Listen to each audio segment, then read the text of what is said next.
తెలంగాణ ఆర్టిస్టుల పట్ల చూపుతున్న వివక్షత ఈ అంశాల మీద మిత్రులు తెలంగాణ సినిమా వేదికను డిస్కస్ చేసిన క్రమంలో ఇక్కడ ఈరోజు ప్రెస్ మీట్ ఏర్పాటు చేయడం జరిగింది. తెలంగాణ మిత్రులకు ఒక్కసారి డివైడింగ్ ఏంటంటే తెలంగాణ సినిమా వేదిక ఆవిర్భావమే తెలంగాణ సంస్కృతిని కాపాడుకోవడం, అలాగే బైఫర్కేషన్ జరిగిన తర్వాత 10 సంవత్సరాల తర్వాత తెలంగాణ సినిమా ఇండస్ట్రీలో బైఫర్కేషన్ జరగాలని డిమాండ్ తోటి తెలంగాణ సినిమా వేదిక ఆవిర్భావం జరిగింది.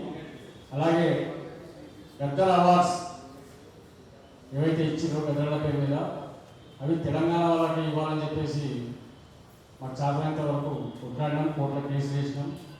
అలాగే తెలంగాణ ఇండస్ట్రీలో ఉన్నటువంటి కవులు కళాకారులకు తెలుగు ఫిలిం ఛాంబర్లో కానీ మిగతా సమాజంలో సరైన గుర్తింపు లేని సందర్భంలో సినిమా ఇండస్ట్రీ వాళ్ళని తక్కువ చేసి చూస్తున్న క్రమంలో శ్రీనారాయణ రెడ్డి గారి అంశం కానీ అలాగే ప్రభాకర్ రెడ్డి గారి అంశంలో కానీ వీళ్ళందరినీ కూడా పైడి జయరాజన్ నుంచి మొదలుపెట్టుకుంటే చందాల కేశవరాజు నుంచి మొదలుపెట్టుకుంటే నిన్నమన్నటి వేలు మాధవ్ చెప్పేవాళ్ళు కూడా వాళ్ళకు ఇండస్ట్రీలో ఉన్నటువంటి గుర్తింపు ప్రధానంగా ఈ ఆంధ్ర వాళ్ళు ఆంధ్ర పెట్టుబడతారు కానీ సినిమా ఉత్పత్తులు కానీ వీళ్ళు సరైన గుర్తింపు ఇవ్వడం లేదు అనే ఉద్దేశంతో తెలంగాణ తెలుగు ఫిలిం ఛాంబర్ కూడా కార్యక్రమం చేయడం జరిగింది. ఈ క్రమంలో ఒక 4 రోజుల కింద మన మిత్రులు శంకర్ అలాగే గోవిందరావు మిత్రులు వచ్చి అన్న ఈ కార్యక్రమం ఒకటి చేద్దాం సహకారం కావాలి తెలంగాణ సినిమా నుంచి మా శాయశక్తుల ప్రయత్నం చేస్తామనే ఉద్దేశంతో ఈ ప్రయత్నం చేస్తున్నాం, ఈ ప్రెస్ మీట్ పెడుతున్నాం. దీనికి సంబంధించి భద్ర అలాగే కస్టమర్ సినిమా వీళ్ళందరూ కూడా సహకరించిన భద్ర వేదిక రావాలి. అయితే మిత్రులారా దీనికి సంబంధించి అనేక అంశాలు ఉన్నాయి. వాటన్నిటి కూడా ఈ వేదిక మీద ఉన్నటువంటి మిత్రులందరూ కూడా ఈ ప్రెస్ మీట్ అనే అంశాన్ని దృష్టిలో పెట్టుకొని సాధ్యమైనంత వరకు పిన్ పాయింట్గా అక్కడ జరుగుతున్న అంశాలని ముందుకు తీసుకొచ్చి చెప్పగలిగితే మీడియా పరంగా మనం బయట సమాజాన్ని కూడా చెప్పే అవకాశం ఉంటుంది. ఈ కార్యక్రమంలో ఇప్పుడు తెలంగాణ ఉద్యమకారుల జేఏసీ రాష్ట్ర అధ్యక్షుడు అలాగే తెలంగాణ సినిమా వేదిక గౌరవ అధ్యక్షుడు ప్రఫుల్ రామరెడ్డి ఉన్నాడు. అలాగే తెలంగాణ సినిమా వేదిక అధ్యక్షుడు రారా, అలాగే నా పేరు మోహన్ బైరాగి, తెలంగాణ సినిమా వేదిక రాష్ట్ర ప్రధాన కార్యదర్శి, అలాగే కస్తూరి శ్రీనివాసన్న అన్న ఉన్నాడు ఇప్పుడు ఫైట్ చేస్తున్న అంశంలో, అలాగే భద్ర వేదిక మీద కావాలి ఊకే వినిపించుకోవచ్చు. అలాగే శంకరన్న ఉన్నాడు, గోవిందరాజన్ ఉన్నాడు, రాకేష్ సింగ్ అన్న, నగేష్ ఉస్మానియా యూనివర్సిటీ నుంచి నగేష్, అలాగే సినీ జవర్మ. కాబట్టి సంకూరి రవీంద్రను కూడా అందరికీ కూడా ఒక్కసారి మన తెలంగాణ సినిమా వేదిక నుంచి ధన్యవాదాలు. ఇప్పుడు ముందుగా తెలంగాణ సినిమా వేదిక రాష్ట్ర గౌరవ అధ్యక్షుడు ప్రఫుల్లన్న మాట్లాడి మిగతా వాళ్ళందరూ కూడా తర్వాత పంపారు.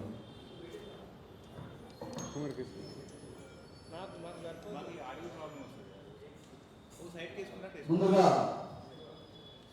ప్రింట్ అండ్ ఎలక్ట్రానిక్ మీడియా వాళ్ళకు నమస్కారాలు తెలుపుతూ ఏదైతే ఈరోజు తెలంగాణ సినిమా వేదిక ఆధ్వర్యంలో సోమాజిగూడ ప్రెస్ క్లబ్లో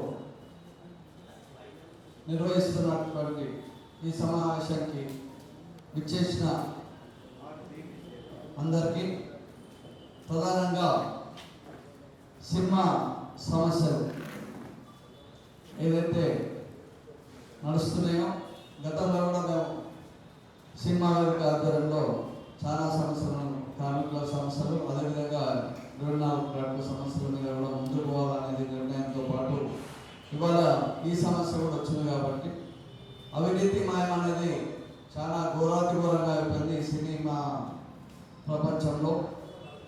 కాబట్టి సినిమా కళావంతాలు అంటున్నారు, అవినీతి భాగవతం అనేది చాలా ఘోరాతిఘోరంగా ఉన్నది. కాబట్టి దీని మీద చాలా సీరియస్ యాక్షన్ తీసుకోబోతున్నారు తెలంగాణ సినిమా వేదిక. అదేవిధంగా మా అధ్యక్షుడు లారా గారు, మోహన్ బైరాగి గారు, అట్లనే అందరికీ కూడా శుభాకాంక్షలు. మరియు దీన్ని చాలా పెద్ద ఎత్తున ముందుకు తీసుకోవాలని తీవ్రమైన చర్యగా తెలంగాణ సినిమా వేదిక భావిస్తుంది. కాబట్టి నాకు ఇచ్చిన ఈ సమయానికి ధన్యవాదాలు. రాష్ట్ర అధ్యక్షుడు లారా గారు సరే మిత్రులారా, కస్తూరి శ్రీనివాస్ అన్న పరిచయం లేని వ్యక్తి తెలంగాణ సినిమా ఇండస్ట్రీలో. అలాగే ఇప్పుడు ఉన్నటువంటి 24 రాష్ట్రాలకు సంబంధించినటువంటి డిజిటల్ ఆర్టిస్ట్ దీనికి సంబంధించి అక్కడ ఫైట్ చేస్తున్నారు, కోర్టులో కేసు వేసే ప్రయత్నం చేస్తున్నారు, అక్కడ ఆర్టిస్టులకు న్యాయం జరగాలనే అంశం మీద ఫైట్ చేస్తున్నారు. అలాగే చిత్రపురి కాలనీకి సంబంధించిన విషయంలో కూడా అన్న తీవ్రంగా ప్రయత్నం చేస్తున్నాడు, పోరాడుతున్నాడు. అన్న మాట్లాడాల్సిందిగా ఈ సబ్జెక్ట్ సంబంధించిన కోర్టు కేసు అన్న అంశాలు ఉన్నాయి కాబట్టి కొంచెం డీటెయిల్గా మీరు మాట్లాడితే మీడియాకు మన అంశం పోతుంది. అందరికీ నమస్కారం. వేదిక పైన ఉన్న పెద్దలందరికీ, మీడియా మిత్రులకి, నా పేరు కస్తూరి శ్రీనివాస్, నేను తెలుగు డైరెక్టర్ని. గత 6 సంవత్సరాల నుంచి తెలుగు చలనచిత్ర పరిశ్రమలో ఒక దండుపాలెం బ్యాచ్ ఎంటర్ అయింది.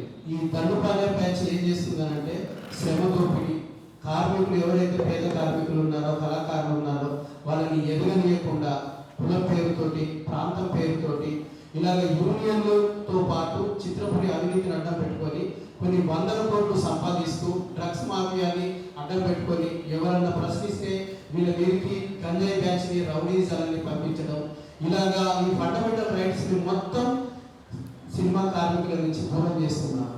వీళ్ళందరికీ సపోర్టు ప్రభుత్వ అధికారులు, కోఆపరేటివ్ మినిస్టర్లు, తర్వాత కోఆపరేటివ్ అధికారులు, లేబర్ ఆఫీసు. మీరు లేబర్ ఆఫీస్ కానీ కోఆపరేటివ్ ఆఫీస్ కానీ ఈ రెండింటిలో ఉన్న ఎంప్లాయీస్ మీద ఏసీబీ దాడులు చేస్తే కొన్ని 100 కోట్లు బయటకు వస్తాయి. వీళ్ళు మనం కట్టే ట్యాక్స్లతోటి ఒక బాధ్యతాయుతమైన చైర్లో కూర్చొని వీళ్ళు ఫండమెంటల్ రైట్స్ ని ఫాలో చేయరు.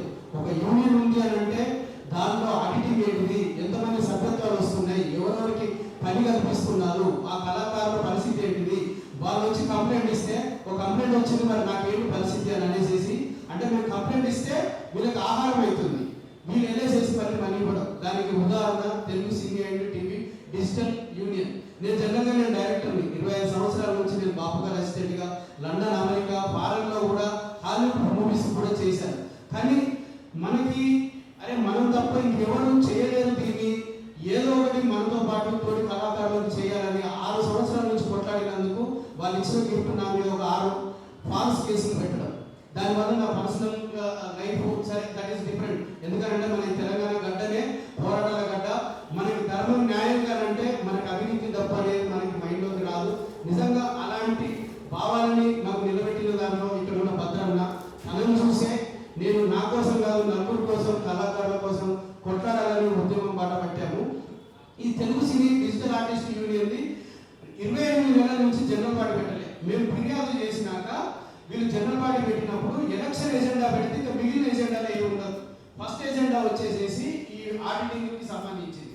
సో మొన్న 7వ తారీఖు ఈ జనరల్ పార్టీ జరిగినప్పుడు ఫస్ట్ ఎజెండా ఇచ్చిన ఆడిటింగ్ రిపోర్ట్లో నేనే స్టేజ్ ఎక్కి అడిగాను, మీరు ఈ కమిటీ వచ్చినప్పుడు 1000 కార్డులు ఉన్నాయి, ఈ రోజు 1357 కార్డులు ఉన్నాయి, అంటే 357 కార్డులు మీరు ఇచ్చారు. ఒక్కొక్క కార్డుకి 30,000 అంటే 1,30,00,000 దాదాపుగా.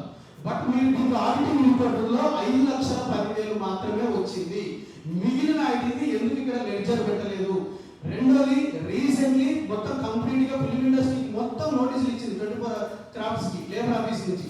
ఈ రోజు వరకు మీరు ఆడిటింగ్ రిపోర్ట్ లేబర్ ఆఫీస్ ఎందుకు ఇవ్వలేదు, ఫెడరేషన్ ఎందుకు ఇవ్వలేదు, ఇవ్వకుండా మీరు ఎలక్షన్ ఎజెండా ఎందుకు పెట్టారు? ప్లస్ ఇవి కంప్లీట్ కాకముందు మీరు ఎలక్షన్లు పెట్టకూడదు అని అనేసి మేము మాట్లాడాం. ఓకే, అది కంప్లీట్ అయినాకనే ఎలక్షన్లకు వెళ్తామని చెప్పారు. రెండోది, దాంట్లో ఉన్న అన్ని పోస్టులకి ఎలక్షన్లు పెట్టాలి. ప్లస్ ప్రాపర్ గా మనకి ఎన్ని అకౌంట్లు ఉన్నాయి ఆడిటింగ్ అనేది అయినాకనే ఓన్లీ ప్రెసిడెంట్, సెక్రటరీ, ట్రెజరర్ తీసుకోవడం వల్ల వీళ్ళకి ప్రతిసారి ఎందుకు కమిటీ వస్తుందంటే దీంట్లో ఒక 600 ఫేక్ కార్డులు ఓన్లీ కేవలం చిత్రపురి దానికోసమే ఇచ్చారు. అంటే ఈ సినిమాలకు షూటింగ్లు చేయరు, కళాకారులు చేయరు, కేవలం మిల్లుల కోసం. ఈ ఎలక్షన్ వచ్చినప్పుడు వీళ్ళకి ఫోన్ చేసి మీరు వచ్చి మాకు ఓటేయకపోతే మీరు వేరే కమిటీ వస్తే మీ చిత్రపురిలో ఇల్లు తీసేస్తారు, కాబట్టి మీరు మాకు వచ్చి ఓటు వేయండి అని వీళ్ళని భయభ్రాంతులకు గురి చేస్తే ఒక 600 మంది యూనానిమస్ చేసినప్పుడు ఈ దండుపల్ల మ్యాచ్ గెలుస్తుంది. సో మేము ఈ లేబర్ కమిషన్కి 15 తారీఖు వెళ్ళేసేసి మొత్తం ఆధారాలతోటి మేడం వీళ్ళు ఎలక్షన్ నోటిఫికేషన్ ఇవ్వబోతున్నారు, మీరు దీన్ని కంప్లీట్గా వెరిఫై చేయండి అని జాయింట్ కమిషనర్ సునీత గారికి కలిస్తే వాళ్ళు ఇద్దరు కలిపి నోటీస్ ఇచ్చారు. నోటీస్ ఎప్పుడు ఇచ్చారు? మేము 15 తారీఖు ఇస్తే 27 తారీఖు జాయింట్ మీటింగ్ అని ఇచ్చారు. ఇచ్చిన గంటలో అక్కడ ఉన్న చెన్నయ్య పర్సన్ ఇట్లా వచ్చి ఇచ్చారు, మీరు అర్జెంట్గా పాత డేట్ తోటి ఎలక్షన్ అనౌన్స్ చేసేయండి అంటే 2 రోజుల ముందు డేట్ తోటి ఎలక్షన్ అనౌన్స్ అయినట్టుగా ఫెడరేషన్ వాళ్ళు వీళ్ళకి నోటీస్ పంపించారు. ఫెడరేషన్ వాళ్ళ కాలపరిమితి అయిపోయి బాడీది 5 నెలలు అవుతుంది. ఒక కాలపరిమితి అయిపోయిన బాడీ ఇంకొక యూనియన్కి ఎలక్షన్ జరిపే రైట్ ఉంటుందా?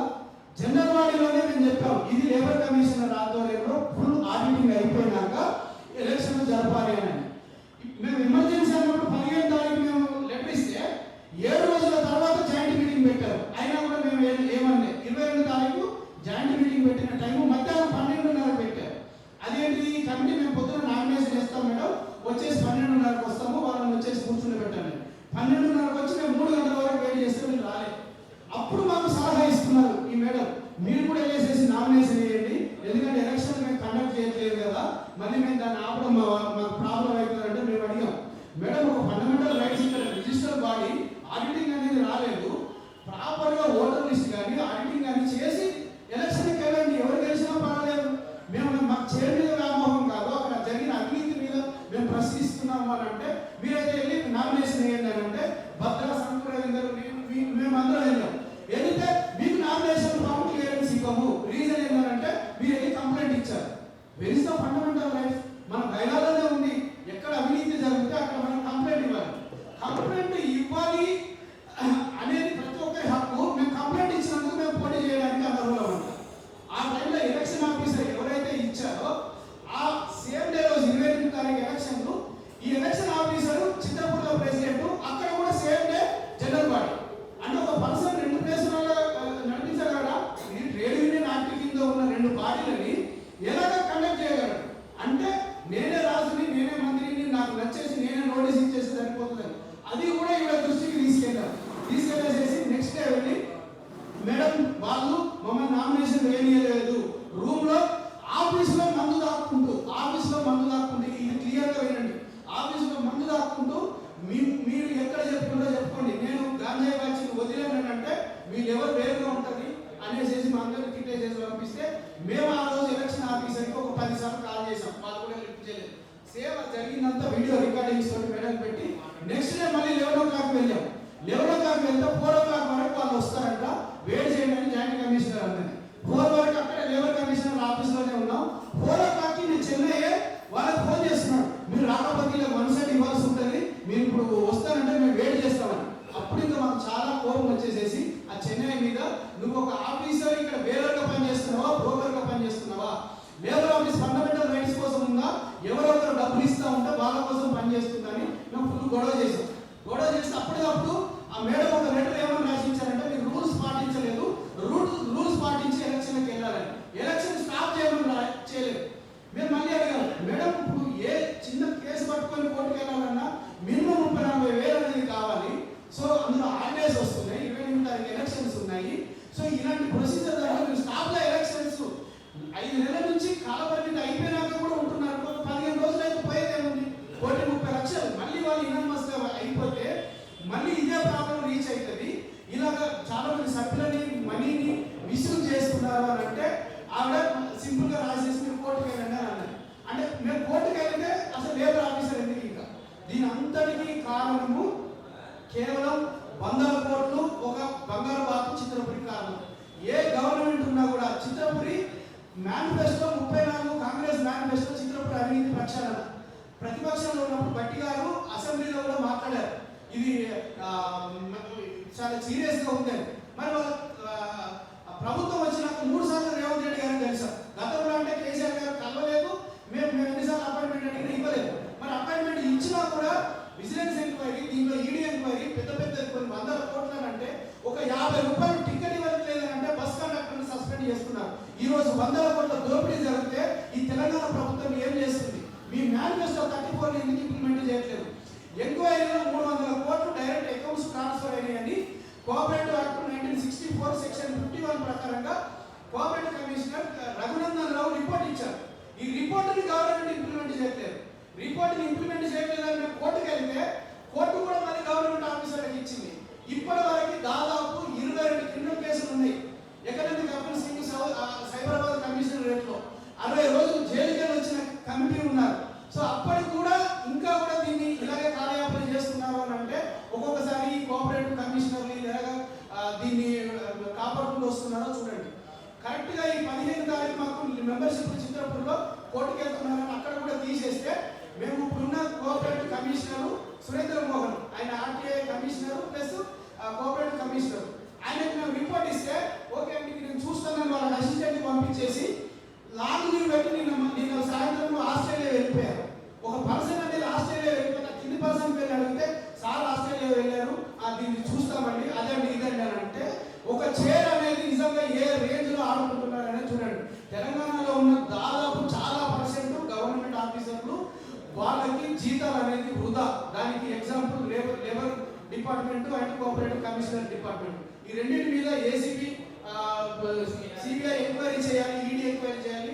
ఈ చిత్రపూడి అవినీతి ప్రక్షాళనని కాపాడుతున్న మంత్రులని బర్తరఫ్ చేయాలి.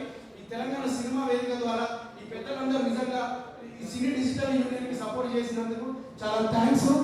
ఈ 22 తారీఖు ఎలక్షన్లు కనుక వీళ్ళు ఆపకపోతే రేపు కానీ ఎల్లుండి కానీ మీరు వస్తే ఫెడరేషన్ కి తాళం పెడతాం. ఎందుకు అని అంటే కాల పరిమితి అయిపోయిన కమిటీకి ఎలక్షన్ కండక్ట్ చేసే రైట్ ఉందా? ఈ పాత బాడీ అనేది కరెక్ట్ గా లెక్కలు అనేది క్లియరెన్స్ కాకుండా ఎలక్షన్ కండక్ట్ చేసే రైట్ ఉందా? I'm asking about fundamental rights only. నాకు ఆ చైర్ మీద కాదు, దాని మీద కాదు, నా ఒక్క నెల జీతం కాదు, దాని మీద పనిచేసేది అనేది. సో మా పర్సనల్ లైఫ్ ని ప్రొఫెషనల్స్ ని అన్ని కొట్లాడుతున్నా కూడా వాళ్ళు ఇంకా దాన్ని భయభ్రాంతులకు గురి చేసేసి రౌడీలని ఎంటర్ చేసేసి ఏదో చేద్దామని అనుకుంటున్నారు. నిజంగా యూనివర్సిటీ అన్న కూడా చాలా సపోర్ట్ గా చాలా మంది పెద్దలు కాల్ చేస్తున్నారు, విటలన్నా కూడా చేశారు. సో ఈయన కోర్టుకు వెళ్ళడానికి తనకు గోవిందన్నది కూడా మెంబర్షిప్ తీసేసామని అన్నారు. దాంట్లో నాకు మెంబర్షిప్ తీసినట్టు నోటీస్ ఏం చేయాలంటే తనకు చూపించలేదు.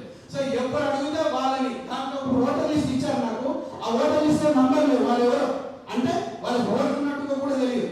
అంటే ఎంత దారుణంగా అనేది జరుగుతుందో ఒకసారి మీడియా ద్వారా మిత్రులు నిజంగా నేను మొదటి మాటగా చెప్పినట్టు తెలంగాణ సినిమా పరిశ్రమలో దండుపాలెం బ్యాచ్ ఎంటర్ అయింది. ఆ దండుపాలెం బ్యాచ్ ని కనుక కట్టడి చేయకపోతే మాలాంటి కళాకారులు నిజంగా నేను అమెరికా నుంచి ఎందుకు రిటర్న్ వచ్చానని బాధపడుతున్నా. హాలీవుడ్ ఫిల్మ్స్ లో వర్క్ చేసి నెలకు 5 లక్షల పైన జీతాలు తీసుకొని దీనికోసం కొట్లాడితే ఈ రోజు ఇంత నోటు లేని కార్మికుల కోసం కొట్లాడుతూ ఉంటే చాలా బాధగా ఉంది. దీన్ని వదిలేయాలనిపించట్లేదు, అలాంటి పర్సనల్ కెరీర్ పోగొట్టుకోవాలనిపించట్లేదు. సో దయచేసి మీడియా ద్వారా ఇది గవర్నమెంట్ కి వెళ్ళాలి. మీరు ఇచ్చిన మేనిఫెస్టోని మీరు పాటించకపోతే మాకు జూబ్లీహిల్స్ కాన్స్టిట్యున్సీలో రాబోయే ఎలక్షన్లలో మనం పని చెప్తాం. 50,000 మంది సినిమా కార్మికుల ఓట్లు మాకు పార్టీలతో సంబంధం లేదు. కళాకారులకి కళ ఒక్కటే, కళాకారులు ఒకటే. నిజంగా తోటి కళాకారులకి సాయం చేసే గుణం ఉన్న వాళ్ళే కళాకారులు. తోటి కళాకారుని దోసుకున్న దండుపాలెం బ్యాచ్ కాదు. శ్రమతోటి దోసుకున్న వాళ్ళు అసలు కళాకారుడు అని చెప్పుకోవడానికి కూడా అన్నారు.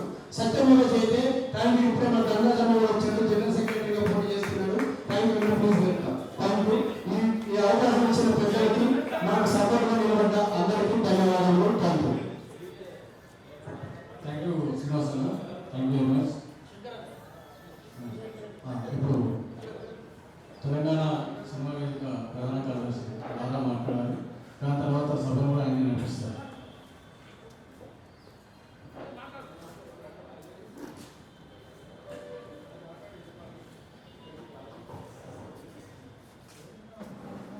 ఈరోజు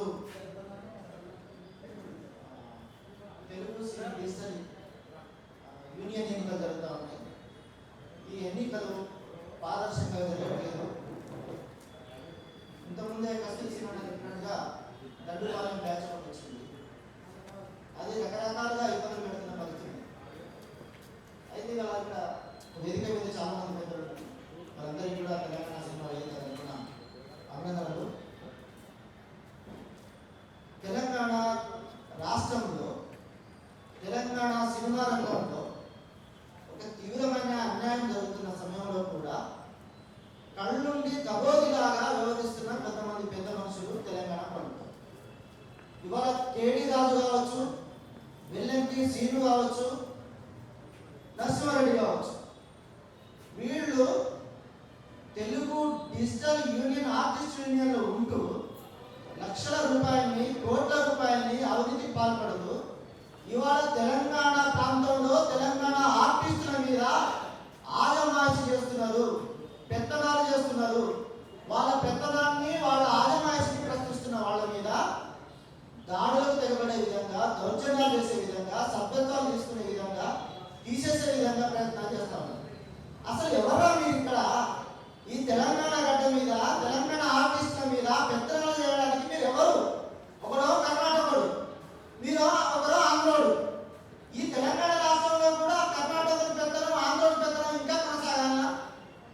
ఇవాళ ఇంతకుముందు సీఎంగా చెప్పినట్టుగా కొంతమంది 600 మంది నకిలీ సభ్యత్వాన్ని సృష్టించి చిత్రపూరి కాలంలో గద్దల వాలి కోట్ల రూపాయలు, 100 కోట్ల రూపాయలు అవినీతికి పాల్పడుతున్న మీ నాయకుడు వల్లభనేని అనిల్, ఇంకా కొంతమంది బ్యాచ్ అంతా కూడా ఇవాళ తెలుగు సినీ డిజిటల్ ఆర్టిస్ట్ యూనియన్ మీద ఆజమాయిషి చేయడానికి తెలియని ప్రయత్నాలు కొనసాగిస్తున్నారు.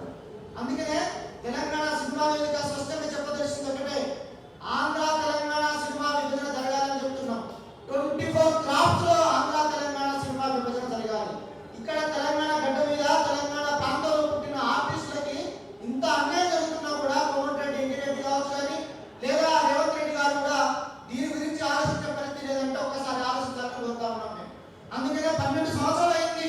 ఇలా బెంగాల్లో ఒక సినిమా పాలసీ ఉంది, మధ్యప్రదేశ్ లో సినిమా పాలసీ ఉంది, ఇలా బీహార్ లో కూడా సినిమా పాలసీ వచ్చింది. ఇక్కడ కూడా సినిమా పాలసీ రావాలి. ఈ సినిమా పాలసీ వస్తే ఇక్కడ ఆర్టిస్టులకు అవకాశాలు దొరుకుతాయి, ఇక్కడ సినిమాలు బాగుపడతాయి, ఇక్కడ 24 క్రాఫ్ట్స్ లో ఉన్న తెలంగాణ సినిమా వాళ్ళకి న్యాయం జరిగే అవకాశం ఉంటుంది. కానీ ప్రభుత్వం ఆ దిశగా ప్రయత్నాలు చేయట్లేదు.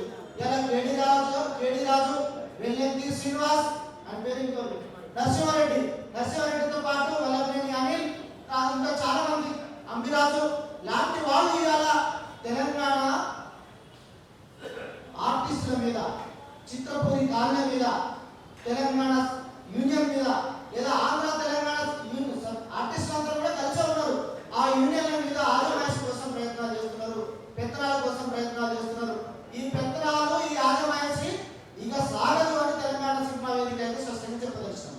ఇంతకుముందు సీనాన్ అన్నట్టుగా తాళాలు వేస్తాం, ధర్నాలు చేస్తాం, అవసరమైతే బిడ్డ తల్లి కొట్టే పరిస్థితి కూడా వస్తుంది. ఎందుకంటే ఆంధ్ర వాళ్ళని తెలంగాణ ప్రాంతం నుంచి ఎట్లా గెలిమి దంచడమో ఆ విధంగా దంచే పరిస్థితి వస్తుంది. మీరు ఎవరు అసలు మా ప్రాంతం మీద, మా ఆర్టిస్టుల మీద పెత్తనాలు చేయడానికి? ఇవాళ గంజాయి బ్యాచ్ చూస్తారా? మీరు మాఫియాలే కావచ్చు, గంజాయి డాన్లే కావచ్చు, ఎవరైనా కావచ్చు, మీ అంతు చూడడానికి తెలుగు సినీ డిజిటల్ ఆర్టిస్ట్ యూనియన్ సిద్ధంగా ఉంది, తెలంగాణ సినిమా వేదిక కూడా సిద్ధంగా ఉంది, తెలంగాణ సమాజం కూడా సిద్ధంగా ఉందనే విషయాన్ని కూడా స్పష్టంగా చెప్పదలిసినాం. మీ తాటాకు చప్పుళ్లకు భయపడేది లేదు. మీరు అక్రమ పద్ధతిలో 100 కోట్ల రూపాయలు వెనకేస్తున్న వాళ్ళకి కొమ్ము కాస్తున్నారు. మరొకసారి ఎన్నికలు జరిగితే దాంట్లో దొంగ ఓటర్లతో, దొంగ ఆర్టిస్టులతో గెలిచి మన చిత్రపూరి కాలంలో పాటలు కొనుగోలు చేయడానికి చేసే ప్రయత్నాలు, చేసే ఎత్తుగడను ఇక సాగనివ్వం. ఎందుకంటే దాదాపు వాళ్ళు 3-4 సంవత్సరాల నుంచి, 10 సంవత్సరాల నుంచి ఒకరు అధ్యక్షుడు అయితే 1 సంవత్సరం, ఒకరు కార్యదర్శి అయితే, ఒకరు కార్యదర్శి అయితే ఒకరు కోశాధికారి అయితే. అంటే మీరేనైనా తెలంగాణలో ఉన్న తెలుగు డిజిటల్ ఆర్టిస్ట్ యూనియన్ లో ఉన్న ఆర్టిస్టులు ఎవరు కూడా అధ్యక్షులుగా, కార్యదర్శిగా, కోశాధికారిగా పనికిరారా? అంటే మా వాళ్ళకి మెదడు లేదా, మా వాళ్ళకి ఆలోచన లేదా? అంతా మీరేనా? అరే బాబు, ఇక్కడ తెలంగాణ గడ్డలో పుట్టిన తెలంగాణ మట్టిలా ఇక్కడ పోరాటం చెప్తుంది, త్యాగం చెప్తుంది. అందుకని మేము ఏమంటున్నామంటే ఇక మీ పప్పులు ఉడకవని చెప్తున్నాం. మేము మొన్న సినారియో మీటింగ్ పెట్టినప్పుడు తెలంగాణ వాళ్ళ ఫోటోలు కూడా లేవు, సుందరం వచ్చిందని చెప్తున్నా. అక్కడ ఏదైనా మా ఫోటోలు ఎవరు, మా భాష అడిగితే మాకు అర్థం ఉంటుందంటే దంచోది పెట్టినాం, తెల్లారి ఫోన్ చేసి ఫోటోలు పెట్టుకోమని చెప్పింది. కాబట్టి ఇవాళ చిత్రపురి కార్ల మీద వాలిన గద్దలు, Telugu cine artist, digital artist union లో వాలిన కొంతమంది గద్దల్ని ఖచ్చితంగా తరిమి కొడతాం. కాబట్టి మేము ఒకటే చెప్తాం, తెలంగాణ సినిమా వేదిక నుంచి చాలా స్పష్టంగా, ఇప్పటికైనా 25వ తారీఖు జరిగే ఎన్నికల్ని ఆపండి. ఎందుకు ఆపాలని చెప్తున్నామంటే అక్కడ సభ్యత్వాన్ని వెరిఫికేషన్ జరగాలి, నకిలీ సభ్యత్వాన్ని తొలగించాలి.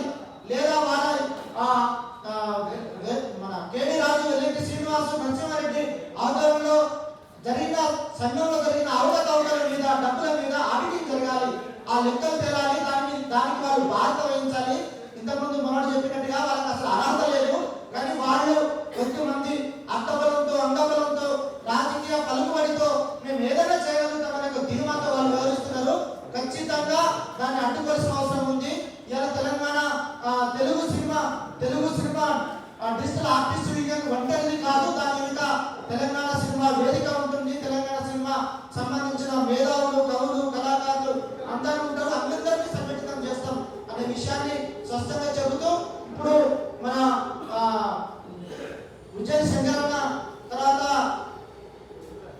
గోవిందరాజన్న ఇంకా చాలా మంది ఆర్టిస్టులు అందరూ కూడా వచ్చారు, బాధపడుతున్నారు, ఆలోచన చేస్తున్నారు. అన్న 11-12 సంవత్సరాలు అయినా కూడా ఈ తెలంగాణ రాష్ట్రంలో మనకు దాదాపు 20-30 సంవత్సరాల నుంచి సీనియర్లు వాళ్ళంతా, కానీ వాళ్ళని ఎవరు కూడా సంఘంలో గౌరవించే పరిస్థితి లేదు. వాళ్ళ మీద ఆజమాయిషి కొనసాగుతూ ఉంది. కాబట్టి మేము ఇంతకుముందు చెప్పినట్టుగా Telugu Shri digital artist union మీద మీ ఆధిపత్యం, ఆజమాయిషి గురించి కొనసాగడానికి వీల్లేదు. ఖచ్చితంగా కస్తూరి సినిమా ఆధ్వర్యంలో కూడా హైకోర్టులో కేసు కూడా వేయడం జరిగింది. అది ఇలా ఫైనల్కి వస్తుంది. కోర్టులో ఎలాంటి ఫలితాలు వచ్చినా కూడా 28వ తారీఖు నాటికి అయితే ఎన్నికలు అయితే మనం జరగనివ్వం. ఖచ్చితంగా మీ ఆధిపత్యాన్ని, మీ పెద్దదాన్ని ఖచ్చితంగా అడ్డుకుంటాం. మేము 110 మంది 20 మందే కాదు, 100 మంది వస్తాం బిడ్డ, 100 మంది వస్తాం. మీరు ఎన్నికలు ఎట్లు జరుపుతారో మేము చూస్తాం. అక్రమ పద్ధతిలో, అన్యాయంగా, దౌర్జన్యంగా తెలంగాణ కళాకారుల మీద, తెలంగాణ ఆర్టిస్టుల మీద మేము పెత్తనాలు చేసి ఎన్నికలు నిర్వహిస్తాం, మేము పదవుల్లో కూర్చుంటాం, సీట్ల మీద కూర్చుంటాం అంటే ఇది ఆంధ్ర కాదా నాయన, ఇది తెలంగాణ. మీ తాత ముత్తాతలనే తరిమి కొట్టినాం, మీరు పెద్ద లెక్క కాదు.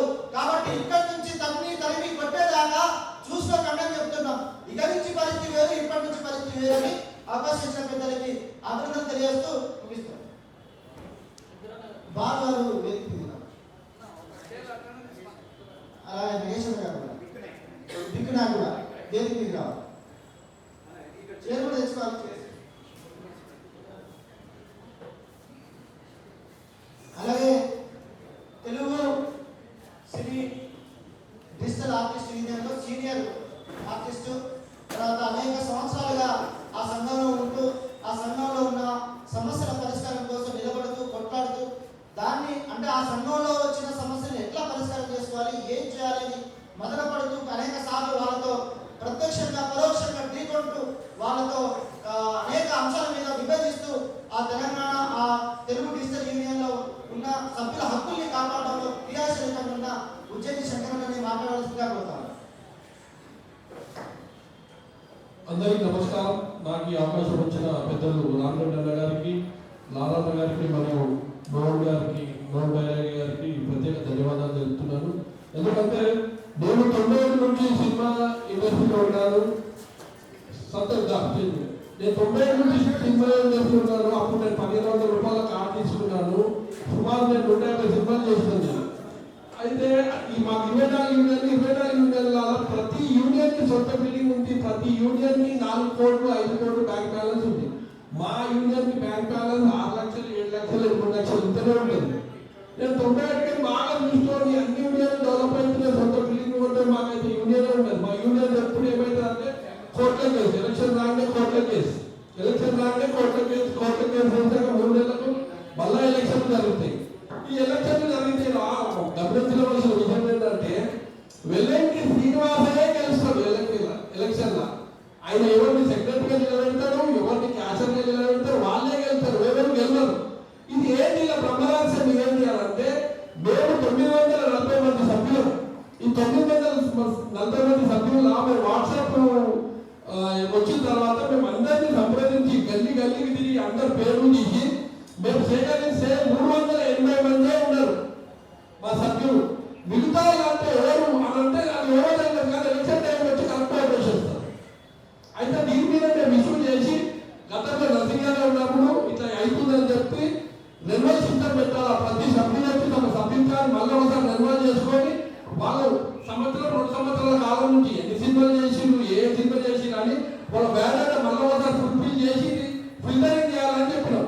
అయితే ఆ ఫిల్టరింగ్ చేయడానికి కాలంలో 300 రూపాయలు అవుతాయి. ప్రతి యూనియన్లో చేస్తారు 3 నెలలకు 4 నెలలకు ఒకసారి రెన్యువల్. దానికి ఆ రెన్యువల్కి 300 రూపాయలే అవుతాయి. మేము ఇప్పుడు 300 రూపాయలు రెన్యువల్ కార్డు అంటే ఈ ఎల్ఐకి దొంగ కార్డు 300 కార్డులకు 100 కార్డులకు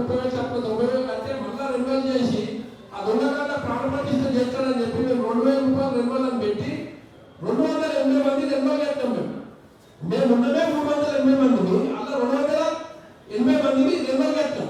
ఆ రెన్యువల్ పైసలు 280 అంటే 5,40,000 రూపాయలు జమ అయ్యాయి. అయితే ఏమని చెప్పారు, అవి క్రమంగా అయిపోయినాయి, ఈసారి కాదు మళ్ళీసారి రెన్యువల్ ప్రకారమే ఓటింగ్ చేద్దామన్నారు. మిగతా రెన్యువల్ ప్రకారం అంటే కాదన్న అట్లా ఫెడరేషన్ పోతే ఫెడరేషన్ అంటే అనిల్ కుమార్, ఫెడరేషన్ అంటే దొరయ్య. ఆ దొరయ్య అనిల్ కుమార్ అనేది వెళ్ళకి ఎంతో ఇటు ఉన్నలో ఉంటాడు.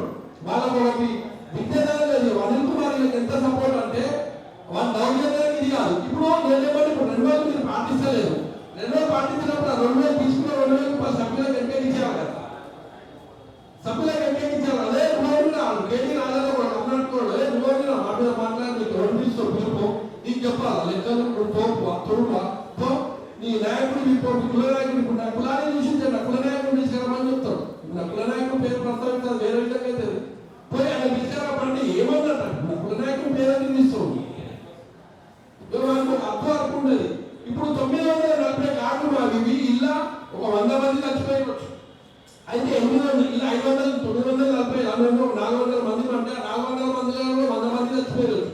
ఇప్పుడు మిగతా 840లా 500 ఓట్లు వెల్లంకి శ్రీనివాస్కు ఓటేయడానికి చిత్రపురి కాలనీల ప్లాట్లు తీసుకోనికి సాకులు తీసుకుంటే లేవు. ఇవాళ 3 ఏళ్ళ నుంచి వాళ్ళని ఎక్కడ అడిగితే 1357 మన సంఖ్య యూనియన్ సంఖ్య అంటే మరి 1157 940 తీసేస్తే మీరు 428 కొత్త కార్డులు ఇచ్చిండ్రు. 428 ఇంటూ కార్డుకు 30,000 రూపాయలు అంటే 1,40,00,000 చిల్లర అవుతుంది. మరి అది అనిలించున్నదా? ఇప్పుడు అభిరాజన్ కొత్త మేనేజర్ వచ్చి ఫెడరేషన్ వాణించున్నదా? వెలంకి శ్రీనివాస్ ఇంటున్నదా? కేడి శోభరాజ్ ఇంటున్నదా?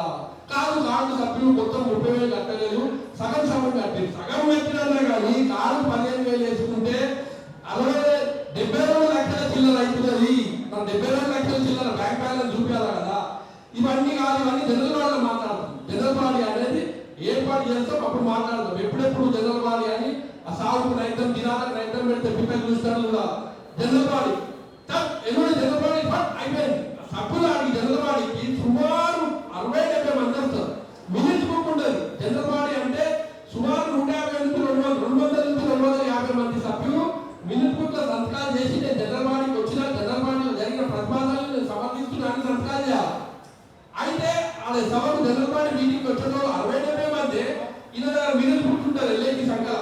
ఆ మినిట్ బుక్ తెగి చూసి ఆల్రెడీ 250 సంతకాలు రెడీ ఉంటారు. 250 సంతకాలు రెడీ ఉంటే అంటారు ఎంత తక్కువ డబ్బాల గోకాలను రిపేర్ చేస్తున్నారు.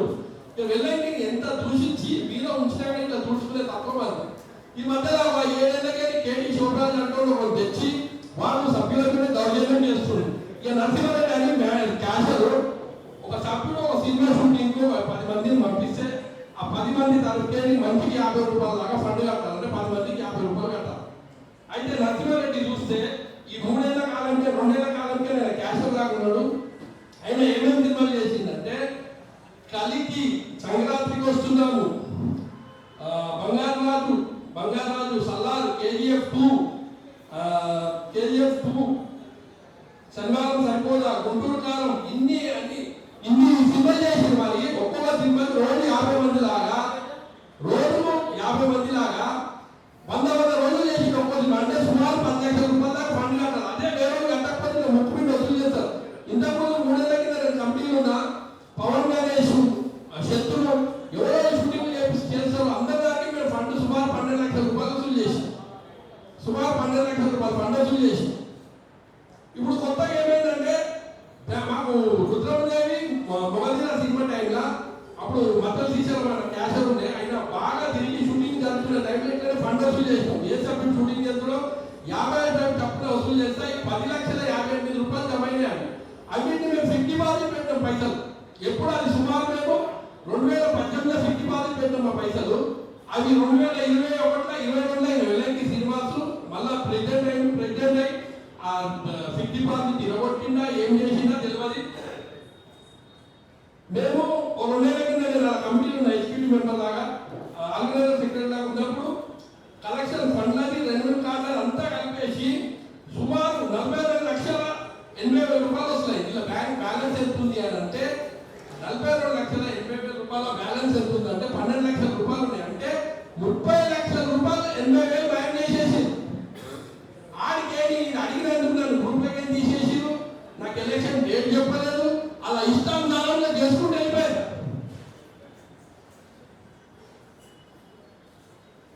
అన్నా క్రాంతిదల్ అన్నగారికి అలా ప్రియుల అన్నగారికి నమస్కారం. మాకు ఉత్పన్న గొంతుంది ఉండే పెద్ద రెచ్చిపోతాను అన్న వెళ్ళిపోయి కావాలన్నా అందరూ ఎట్లా అన్నారు కావాలన్నా నేను మీరు తీసుకొని చూస్తా, ప్రతి ఒక్కరు చూస్తానా నేను ఎంత వివరించా మంచిగా వివరించి చెప్తానా మీరు మాకు చూస్తాను మైక్ క్రాంతిదల్ అభిమాన